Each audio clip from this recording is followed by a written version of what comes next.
সোমবার সকাল 10:30 নাগাদ সম্প্রীতি ও সংহতির প্রচারে মন্দির, মসজিদ ও গির্জায় গেলেন কোচবিহারের প্রাক্তন সাংসদ তথা তৃণমূলের রাজ্য মুখপাত্র পার্থপ্রতিম রায়।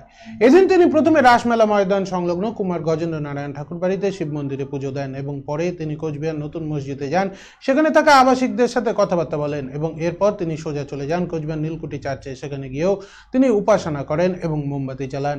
এদিনের এই প্রচার যাত্রায় পার্থপ্রতিম রায় ছাড়াও উপস্থিত ছিলেন কোচবিহার পৌরসভার 20 নম্বর ওয়ার্ডের কাউন্সিলর মোস্তাক আহমেদ সহ অন্যান্য বিশিষ্ট ব্যক্তিরা।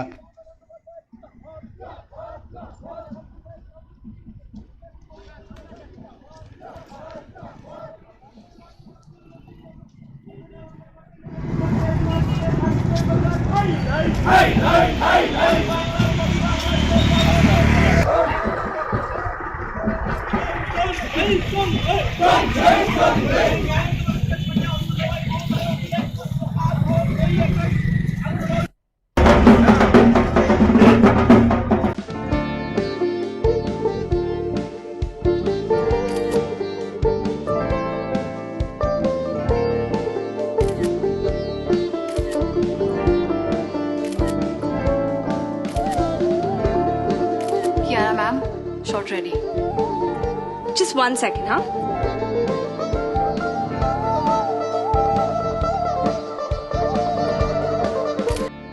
Simco Gold and Diamond, RRN Road, Old Post Office Para South, Coachbihar.